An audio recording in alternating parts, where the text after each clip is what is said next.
An art walk called The Heart of the African City was initiated during the annual Architectural Student Conference hosted by the University of Pretoria from the 25th to the 28th of September, featuring African Perspectives 2009, the African City Centre resourced. Curators Harry Sirtsema, Shane De Lange and Annemieke de Cler were the formulators of the art walk concept. For them, the heart of this art intervention was to create an awareness of the link and the necessity for dialogue between architects and artists at the concept design stages of a building.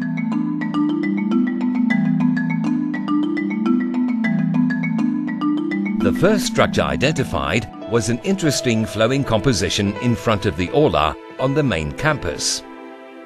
This work, by the contemporary art collective The Trinity Session, demonstrated the possibility of installing and removing installations in spaces so that both the space and the installation entertain and surprise. The walk proceeded to the Rodenbach Hall, where a work by Titus Matiyani serves as a backdrop in the space.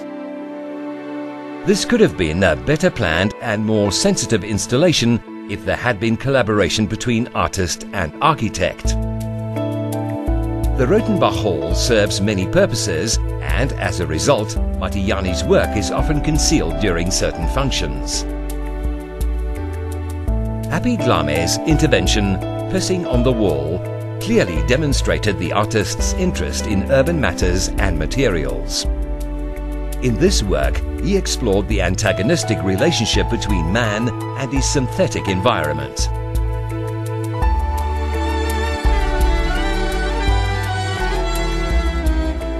The next stop was the Information Technology Building. Here, the viewer was confronted by a 2-meter-high black ball by Gordon Froude, consisting of black coat hangers and cable ties. The fact that the work could be rolled around changed the dynamic of the space and demonstrated that art can both adapt to and challenge one's perception of a specific site. The foyer of the Information Technology Building was assigned to the collective Dead Heat. They identified the notice boards in the foyer as the strongest site for an artwork, and over the 4 days of the exhibit staged one of the strongest interventions of the whole event. Once again, this functional but rather dull foyer space could have had far more impact if there had been collaboration between artist and architect from the outset. Awarded a Certificate of Merit by the Pretoria Institute of Architecture, the Law Faculty Building hosted exciting and sensitive installations by various artists. The sparse, semi-minimalist spaces called for strong art interventions. Aubrey Foury's Lightbox installation suggested that thought had been given to the relationship between art and architectural space. Being visible day and night from inside and outside, the work spoke on many different levels and also complemented the visual rhythm of the windows. The video work of Ismail Farouk was projected onto plasma screens fitted onto pillars within the same space. The haphazard way in which the screens were fixed to the pillars suggested an absence of proper planning and collaboration.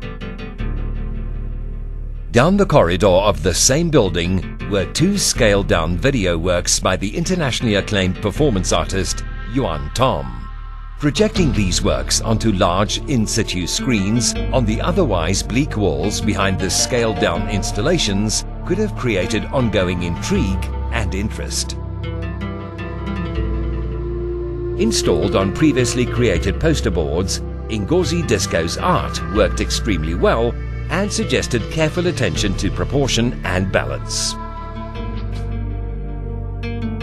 The window installation text by the French artist Daniel Biljon addressed the question, can art get down from its pedestal and rise to street level? This question remains open-ended, and a critical analysis of the exhibition will attempt to address this issue. The award-winning Millennium Building, the last stop on the walk, alluded to the white cube of the traditional exhibition space. The exhibition of art in this space was both an allusion to the white cube of the gallery and a demonstration of what happens when art is displayed in unexpected places. The installation enhanced both the building and the art and pointed to an awareness of the architect-artist collaboration.